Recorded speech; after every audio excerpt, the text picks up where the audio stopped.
오늘 말씀은 40절 41절 말씀을 통해서 제목을 뽑아 보았는데요, 여호와께로 돌아가자라고 하는 것입니다. 여호와께로 돌아가자. 그러면 여호와께로 돌아가서 무엇을 해야 할 것인가? 이스라엘 백성들은 북이스라엘 남유다로 갈라진 후에 아수르의 바벨론의 포로로 잡혀가서 포로 생활을 하고 있는 거예요. 하나님을 섬기는 것에 대한 그 신앙을 다 잃어버렸습니다. 율법도 잃어버렸고요, 하나님의 말씀도 잃어버린 그런 상태, 그리고 이방의 문화를 받아들이고 이방의 종교를 받아들임으로 인하여 영적마저도 다 망가져버린 그런 상태에 그들의 범죄로 인하여 하나님의 징계를 받기에 충분한 그런 모습으로 지금 이스라엘 백성들은 살아가고 있는 것이지요.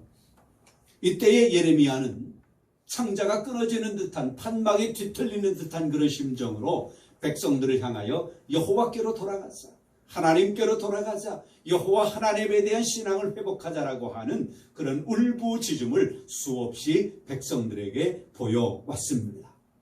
애가 슬픔의 노래라고 말씀을 드렸습니다. 다시 한번 예레미야 애가를 슬픔의 노래를 지으면서 백성들에게 다시 한번 거듭하여 여호와 하나님께로 돌아가자고 호소하고 있는 것을 우리가 볼 수 있습니다. 지금 분명 이스라엘 백성들은 고난 가운데 있습니다. 포로로 있으니까요, 자유가 없으니까요, 또 그런 가운데서도 하나님께서 믿음의 사람들을 곳곳에 두셨을 터인데 그들조차도 여호와 하나님을 섬기는 일에 대한 자유가 없으니 고난이 분명합니다. 그럼에도 불구하고 하나님은 그들에게 있는 죄를 때로는 거론하시기도 하시면서 그것에 대한 징계 또한 말씀해 오시기도 하셨습니다. 그리고 이스라엘 백성들은 그것을 또 처절하게 깨닫는 그런 이들이 많이 있음을 봅니다. 오늘 우리는 우리가 군데군데 읽은 말씀을 통해서 여호와 하나님께로 돌아간다, 그러면 돌아가서 무엇을 할 것인가 라고 하는 것을 오늘 읽은 말씀을 통해서 세 가지를 한번 살펴보려고 합니다. 첫째, 26절입니다. 사람이 여호와의 구원을 바라고 잠잠히 기다림이 좋도다 말씀을 해요. 하나님의 백성들은 그 고난 중에 하나님께서 우리를 구원해 주실 것이야, 하나님께서 오래전에 몇백 년 전에 우리 백성들을, 우리 선조들을 애굽에서 탈출시켜서 가나안 땅까지 이르게 하신 것처럼 분명 포로 생활하고 있는 우리 하나님께서 해방시켜 주실 거야, 구원해 주실 거야. 그러면서 그들은 잠잠히 기다림이 좋도다. 하나님의 은혜를, 하나님의 역사를, 하나님의 돌보심을 기다려야 하는 것입니다. 우리 또한 마찬가지입니다. 하나님 앞에 우리는 하나님의 은혜를 기다리는, 소망을 가지고 하나님의 은혜를 기다리는 그런 믿음이 우리에게 필요합니다.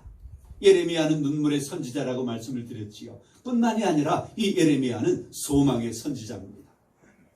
백성들에게 계속 여호와 하나님에 대한 신앙을 호소하잖아요. 왜 그래요? 그 소망을 불러주는 거예요. 소망을 그들 심령 속에 심어주는 거예요.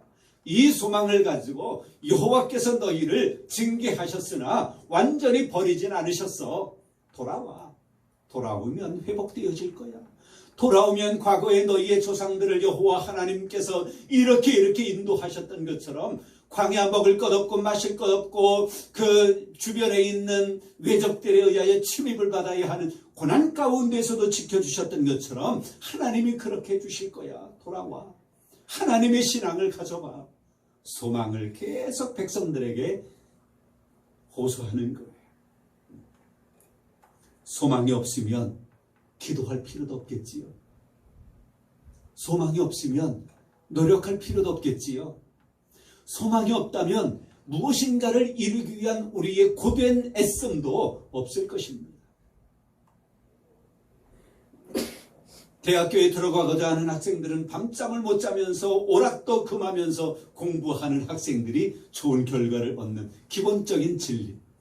모든 것이 우리의 삶에 그렇습니다. 소망이 있기 때문에 지금은 힘들지만 이것을 겪어내면 좋은 열매가, 좋은 결과가 주어질 것을 알기 때문에, 그 소망이 있기 때문에 그렇게 기다리면서 애써 나가는 것이지요. 예레미야는 백성들에게 그것을 이야기합니다. 잠잠히 기다리라. 그냥 기다려? 아니에요. 여호와 하나님의 구원을 바라고. 두 번째는요, 23장 40절 41절 말씀에 보면 40절 끝에 여호와께로 돌아가자 41절 우리의 마음과 손을 아울러 하늘에 계신 하나님께 들자, 손을 높이 들자고 호소하고 있습니다. 기도의 손을 높이 들어야 합니다. 찬양의 손을 높이 들어야 합니다.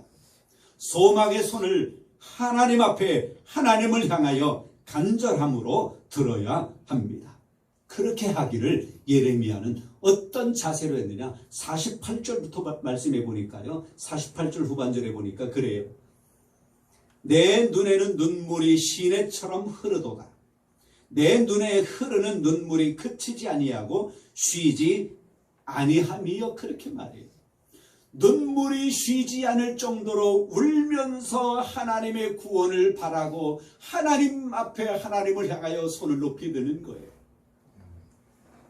이스라엘 백성들이 홍해를 지날 때에 홍해가 앞에 놓여져 있고 뒤에는 애굽 백성들이 병마를 타고 쫓아올 때에 백성들이 그러잖아요. 한쪽 무리에선 야, 우리가 애굽으로 돌아가자.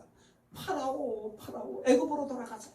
한쪽에서는 아니야, 그래도 우리의 지도자 모세를 따라야 돼. 모세. 이쪽에서는 파라오, 바로 왕을 가리키는 거예요. 이쪽에서는 모세. 그런 가운데 모세가 하늘을 향하여 지팡이와 함께 손을 높이 들잖아요. 그런 간절함으로, 그런 소망으로, 그런 믿음으로 손을 하나님을 향하여 높이 들 때에 하나님의 놀라운 역사가 일어나는 것입니다. 우리에게도 마찬가지입니다. 하나님을 향하여 여러분의 기도의 손을, 찬양의 손을, 소망의 손을 높이 드시기를 바랍니다. 하나님의 은혜가 여러분에게 임할 줄 믿습니다. 언제까지 그렇게 해야 될까요?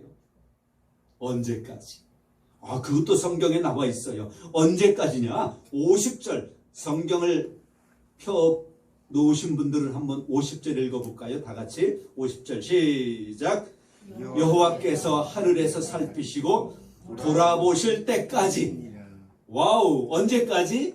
하나님이 은혜를 주실 때까지, 하나님이 답을 주실 때까지, 그때까지 손을 들라고 하는 거예요.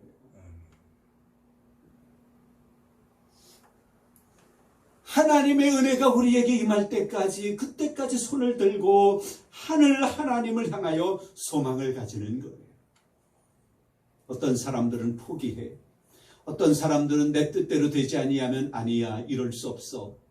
그리고 받아들이지 않아요. 하나님은 우리를 가장 잘 아시고 가장 지혜로우시고 가장 완벽하신 분이신지라 우리에게 가장 좋은 것을 주시는 하나님이신 줄 믿습니다. 아멘. 육신의 아버지는 떡을 달라하면 돌멩이를 줄 자도 있을지언정 우리 하나님은 그리하지 아니하신다고 하는 것입니다. 가장 좋은 것으로 우리에게 허락해 주실 때까지, 하나님의 응답이 우리에게 주어질 때까지 우리는 구원을 바라고 기다리면서 손을 높이 들고 간절하게, 때로는 울면서 눈물이 그치지 아니할 그런 믿음의 사람들이 되어야 할 것입니다. 이것이 또한 예레미야가 이스라엘 백성들에게 요구하고 있는 것입니다. 또 하나가 있습니다. 55절 말씀 보니 여호와여 내가 심히 깊은 구덩이에서 주의 이름을 불렀나이다 그래요. 구덩이는 뭡니까? 구덩이. 구덩이는 여러 목적으로도 쓸 수가 있을 것 같아요. 저는 어렸을 때 서리를 많이 하잖아요. 참외 서리를 하는데 이 주인 아저씨가 그 다니는 길목에다가 웅덩이를 파는 거예요. 근데 그걸 어떻게 그 정보를 알았어요. 그래서 펄쩍 뛰어넘고 참외 훔쳐가지고 서리지요. 옛날엔 다 귀여움으로 봐줬잖아요. 그런 웅덩이도 있어요. 그러나 성경에 보니까 이 웅덩이를 파놓고 동생을 거기다가 집어넣어버린 그 죽이는 거거든요. 죽음의 웅덩이도 있어요. 짐승을 잡기 위한 웅덩이도 있고요. 별의별 웅덩이가 다 있습니다. 그런데 오늘 여기에 기록되어져 있는 이 구덩이라고 하는 것은 뭐냐? 죽음의 구덩이에요. 죽음의 구덩이. 그 이 구덩이가 55절뿐만이 아니라 53절에 이렇게 말합니다. 그들의 내 생명을 끊으려고 나를 구덩이에 넣고. 그렇죠? 죽음의 구덩이에 죽음. 생명을 끊으려고 구덩이에 넣었대요. 아수르 백성들이, 아수르 군대가, 바벨론의 군대가 이스라엘 백성들을, 그들의 생명을 끊으려고 구덩이에 집어넣은 거예요. 거기 들어가면 뭐예요? 죽음이에요. 나오려고 하면 어떨까요? 나오려고 하면 위에서 군사들이 또 창으로 칼로 찔러서 떨어뜨리는 거예요. 결국 죽어야 끝이라는 것이지요. 그래서 그는 이야기하기를 스스로 이르기를 이제는 멸절되었다 하도다. 54절에 그렇게 말합니다. 그럼에도 불구하고 예레미야는 여호와 하나님에 대한 소망을 가지고 있는 사람인지라 55절을 말씀하고 있는 거예요. 여호와여, 내가 심히 깊은 구덩이에서 주의 이름을 불렀나이다. 죽음의 구덩이에서도 여호와 하나님을 바라고 손을 높이 들고 여호와를 부르는 그 신앙. 원수들이 우리의 생명을 끊으려고 구덩이에 넣었다 하더라도 깊은 구덩이에서 주의 이름을 부르는 그 죽음을 상징하는 곳에 있을지라도 여호와 하나님을 바라고 하나님의 도우심을 구하는 그 믿음. 다니엘, 사드락, 메삭, 아벳느고 그의 친구들 풀목불에 들어가도, 용광로잖아요. 용광로에 들어가도, 굶주림에 허덕이고 있는 사자가 있는 그곳에 던져짐을 당하여도 하나님을 바라고 있었더니 하나님께서 그들을 살려주셨다는 것처럼 우리의 삶이 어떤 삶에 놓여 있다 하더라도 이런 죽음의 구덩이까지는 안 가셨지 않습니까? 모르겠어요. 야, 이제 나는 끝이다. 그런 분 계실 수도 있겠지요. 이젠 난 끝이다. 그러나 그런 가운데서도 하나님을 붙잡고 하나님께 손을 들면 하나님의 도우심이 우리에게 임할 줄 믿습니다. 아멘. 저는 많은 분들 상담하면서 여러 번 말씀도 드리기도 했습니다만 상담하면서 정말 야, 이거 큰일 나겠구나. 고속도로를 가고 있다라고 하는데 한 발짝도 내디딜 힘이 없습니다라고 말하니 얼마나 제 가슴이 덜컹했겠어요. 고속도로를 달리고 있는데 목사님, 이제 제 힘으로 한 발짝도 내디딜 힘이 없습니다. 무슨 생각 들어요? 그 이야기를 전화 소리에서 듣는 순간, 야, 이분이 순간 잘못해가지고 핸들 틀어버리면 큰일 나겠구나. 집사님, 갓길에 차 대놓으시고 우리 한번 기도합시다. 그렇게 하기도 급한 거예요. 그만하기도. 결국은 하나님의 은혜가 그에게 입혀진 역사가 있습니다. 여러분, 우리가 구덩이에 놓여 있을지라도 하나님의 이름을 부르고 주님의 이름을 부르고 나아갈 때에 하나님께서 우리를 지켜주신다라고 하는 것을 믿으시기를 바랍니다. 이제 여러분의 삶이 어떤 환경에 놓여 있다 하더라도 오늘 본 이 세 가지, 여호와의 구원을 바라고 잠잠히 기다림이 좋도다, 손을 높이 들자, 주의 이름을 부르자, 그러한 삶을 통해서 여러분의 신앙이, 여러분의 삶이 늘 순간순간 평안한 삶이 되어지시기를 바랍니다. 잔잔한 삶이 되시기를 바랍니다. 그런 은혜가 가득하기를 주님의 이름으로 축복합니다. 성부와 성자와 성령의 이름으로 여러분 모두를 축복합니다.